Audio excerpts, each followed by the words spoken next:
नमस्ते साथियों, मैं साजन।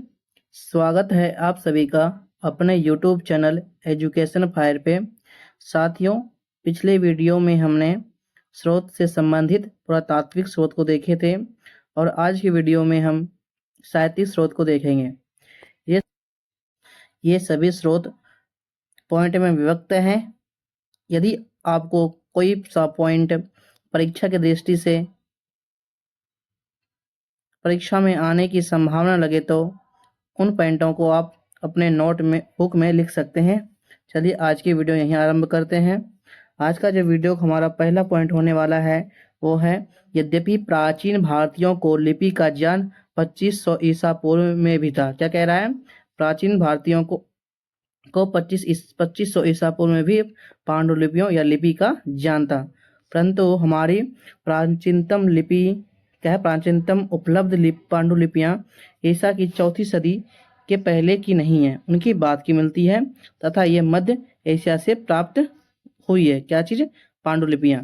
ठीक है, चलिए अगले पॉइंट की ओर देखते हैं।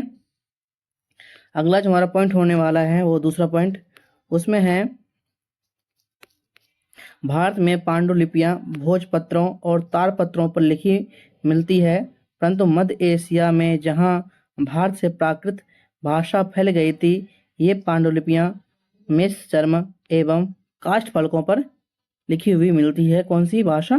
प्राकृत इत्यादि भाषा मेष चर्म एवं काष्ठ फलकों पर लिखी हुई मिलती है। ये परीक्षा की दृष्टि से प्रश्न आ भी सकते हैं। ठीक है दोस्तों, चलिए अगले पॉइंट को देखते हैं। अगला हमारा पॉइंट होने वाला है वह है तीसरा पॉइंट, संपूर्ण भारत में संस्कृत की पुरानी पांडुलिपियां मिली है, परंतु इनमें से अधिकतर दक्षिण भारत, कश्मीर और नेपाल से प्राप्त हुई है। कौन सी पांडुलिपियां? संस्कृत की पुरानी पांडुलिपियां दक्षिण भारत, कश्मीर और नेपाल से प्राप्त हुई है। अगला हमारा पॉइंट है वो है, हिंदू के धार्मिक साहित्य में वेद, रामायण, महाभारत, पुराण इत्यादि सम्मिलित है। किनके धार्मिक साहित्य में? हिंदुओं के धार्मिक साहित्य में। चलिए अगले पॉइंट को और चलते हैं। अगला जो हमारा पॉइंट है वो है, ऋग्वेद को 1500 से 1000 ईसा पूर्व के लगभग मान सकते हैं, लेकिन अथर्ववेद, यजुर्वेद, ब्राह्मण ग्रंथ, आरण्यक और उपनिषद को 1000 से 500 ईसा पूर्व के लगभग माना जाता है। कब से कब तक? 500 से 1000 ईसा पूर्व के बीच में। किन किन ग्रंथों को? अथर्ववेद को, यजुर्वेद को, ब्राह्मण ग्रंथ को, अरण्यक को इत्यादि को 1000 से 500 ईसा पूर्व माना जाता है, लेकिन ऋग्वेद को 1500 से 1000 ईसा पूर्व मान सकते हैं। चलिए अगले आगे चलते हैं। आगे जो है वो कहते हैं, ऋग्वेद में मुख्यतः देवताओं की स्तुति है, परंतु वाद के साहित्य में स्तुतियों के साथ साथ कर्मकांड, जादूटोना तथा पौराणिक आख्यान है। उपनिषदों में हमें दार्शनिक चिंतन मिलते हैं। जो दार्शनिक ऋषि महात्मा थे, उनके जो विचार उत्पन्न हुए, उनके दार्शनिक चिंतन में इत्यादि उपनिषदों में मिलते हैं। आगे जो हमारा है वो है, वैदिक मूल ग्रंथ का अर्थ समझ में आए इसलिए वेदांग अर्थात वेद के अंगभूत शास्त्रों की रचना की गई। किसके? वेद के अंगभूत शास्त्रों की रचना की गई। किसको समझने के लिए? वैदिक मूल मंत्र या ऋग्वेद को इत्यादि को समझने के लिए वेदांग की रचना की गई। ठीक है साथियों, याद रहे, ये बहुत ही इंपॉर्टेंट होने वाले हैं साहित्य की दृष्टि से। आगे जो हमारा है, कहते हैं वेद, उपवेद व उनकी विशेषताएं क्या क्या होने वाली है। चलिए इनकी ओर एक बार नजर देखते हैं। वेद, उपवेद, विवरण, इनके क्या क्या विवरण है। पहला हमारा है वो होने वाला है ऋग्वेद। इसका जो उपवेद है दोस्तों वो है आयुर्वेद। इसमें जो है चिकित्सा शास्त्र संबंधित बातें इत्यादि कही गई है।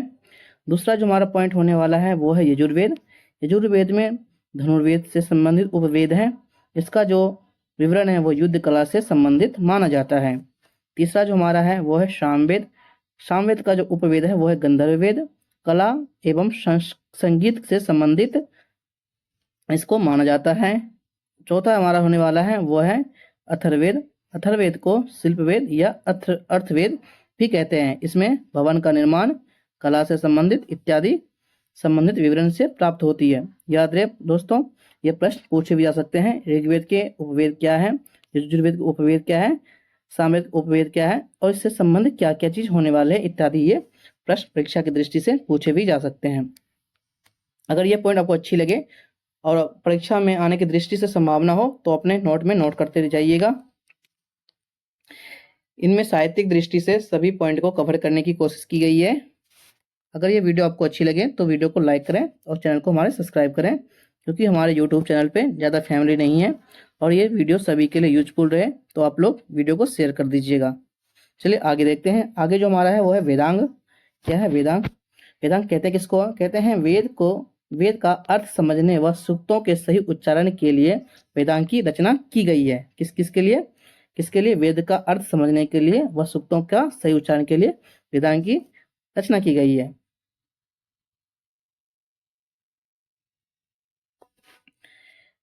वेद का अर्थ समझने व सूक्तों का सही उच्चारण के लिए वेदांग की रचना की गई है। कहते हैं वेदांग कितने होते हैं? वेदांग 6 होते हैं। कितना होते हैं वेदांग? वेदांग 6 होते हैं। देखते हैं कौन कौन सा होते हैं। पहला वेदांग है वो है शिक्षा, दूसरा है कल्प, तीसरा है व्याकरण, चौथा है निरुक्त, पांचवा है छंद, छठा है ज्योतिष,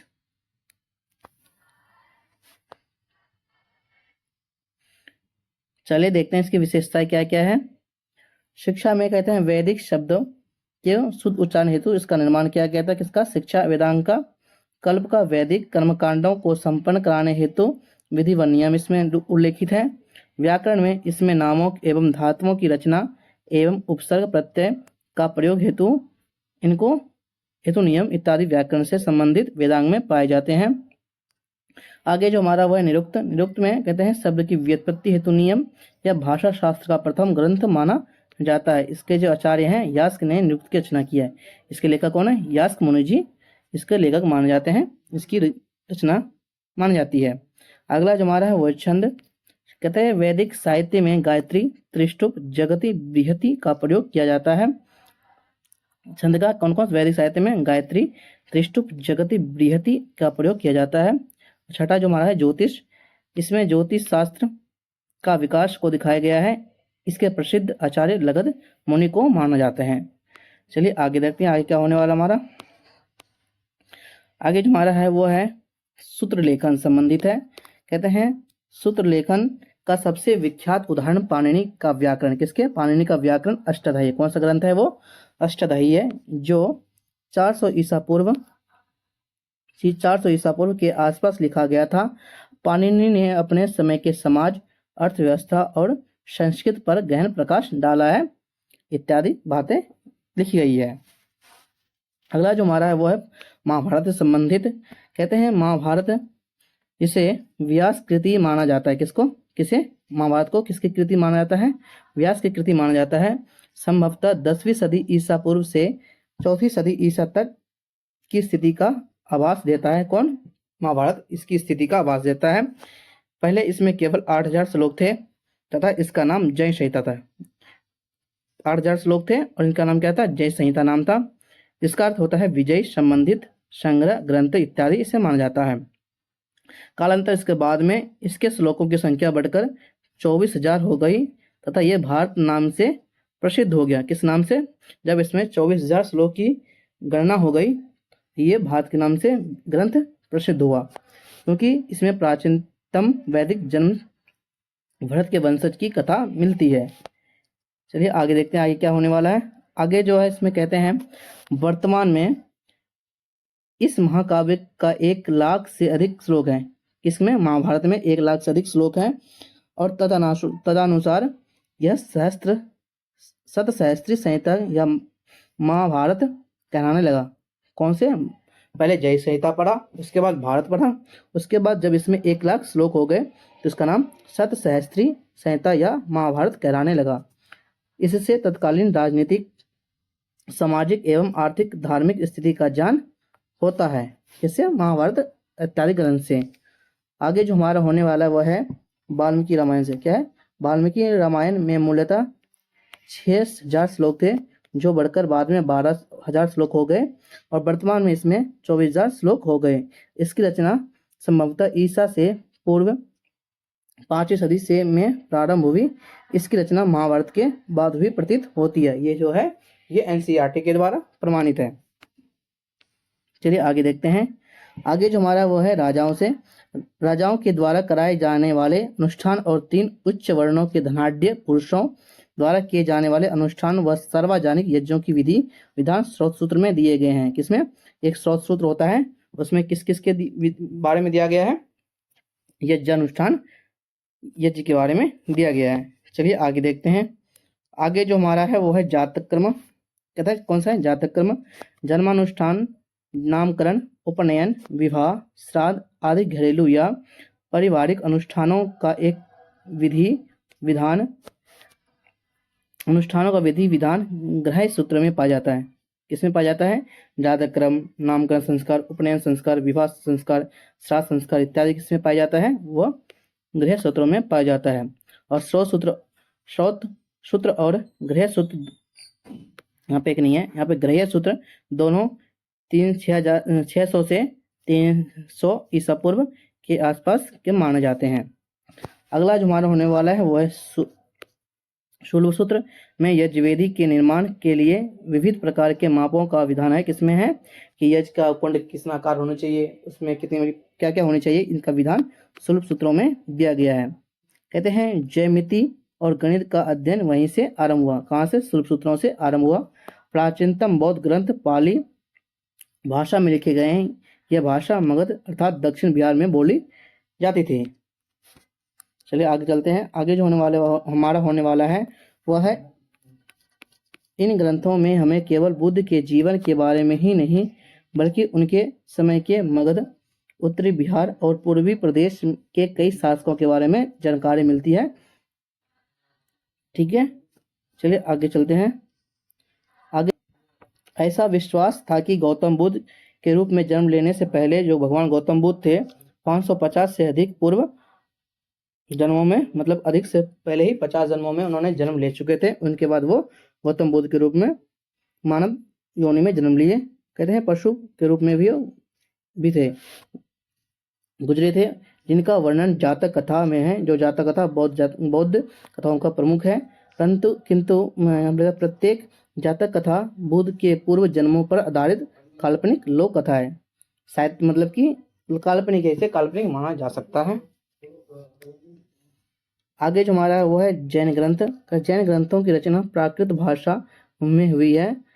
ईसा की 6ठी सदी में गुजरात के वल्लभी नगर में इन्हें अंतिम रूप से संकलित किया गया था। किनको? जैन ग्रंथों को। कहाँ से? गुजरात के वल्लभी नगर में इन्हें अंतिम रूप से संकलित किया गया था। चलिए आगे देखते हैं। आगे जो हमारा धर्मसूत्र है, क्या है धर्मसूत्र? स्मृतियां और टीकाएं, इन तीनों को मिलाकर धर्मशास्त्र कहा जाता है। और धर्मसूत्रों का संकलन 500 से 200 ईसा पूर्व में हुआ था। ठीक है, याद है दोस्तों। अगला जो हमारा वो है कौटिल्य। कहते हैं कौटिल्य का अर्थशास्त्र अत्यंत महत्वपूर्ण विधि ग्रंथ है। यह 15 अधिकरणों या खंडों में विभक्त है। इसमें प्राचीन भारतीय राजतंत्र व अर्थव्यवस्था के रूप में अध्ययन के लिए महत्वपूर्ण सामग्री मिलता है। किसके? कौटिल्य, जिसको चाणक्य नाम से विख्यात थे, इत्यादि मिलते हैं। अगला हमारा होने वाला है, कहते हैं कालिदास। किससे? कालिदास से संबंधित है। कालिदास ने काव्य और नाटक लिखे जिनमें अभिज्ञान शकुंतलम सबसे प्रसिद्ध था। कौन सा ग्रंथ? अभिज्ञान शकुंतलम सबसे प्रसिद्ध था। अगला जो हमारा पॉइंट होने वाला है वो है कुछ प्राचीनतम तमिल ग्रंथ भी हैं जो संगम साहित्य में संकलित है। किसमें? संगम साहित्य में संकलित है। राजाओं द्वारा संरक्षित विद्या केंद्रों में एकत्र होकर कवि और भाटों ने 3-4 सदियों में इस साहित्य का सृजन किया था। ऐसे साहित्यिक सभा को संगम कहते हैं। किसको? ऐसे साहित्यिक सभा को संगम कहते हैं। इसलिए इस समय लिखे गए संपूर्ण साहित्य संगम साहित्य के नाम से प्रसिद्ध हो गए थे। संगम ग्रंथ वैदिक ग्रंथों से विशेष ऋग्वेद से भिन्न प्रकार के हैं।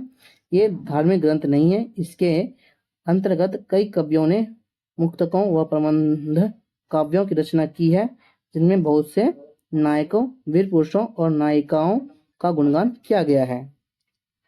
चलिए देखते हैं वो कौन कौन से हैं। संगम साहित्य का जो प्रमुख ग्रंथ है वो है तोलकाप्पियम, शिल्पाधिकारम एवं मणिमेखलाई इत्यादि ग्रंथ प्रमुख थे। अगला जो है संगम ग्रंथ में बहुत से नगरों का उल्लेख मिलता है, जिनमें निम्नलिखित कावेरीपट्टनम का समृद्धिपूर्ण अस्तित्व पुरातात्विक साक्ष्य से प्रमाणित हुआ है। इसका अस्तित्व पुरातात्विक साक्ष्य से प्रमाणित हुआ है, वो कावेरीपट्टनम का मिलता है। चलिए दोस्तों, आज की वीडियो यहीं समाप्त होती है। अगर ये वीडियो आपको अच्छी लगी हो तो अपने दोस्तों के साथ शेयर करें। Thank you. और कल मिलेंगे हम लाइव 9 बजे। तब तक के लिए सबको थैंक यू, और कल वीडियो देखना ना भूलें।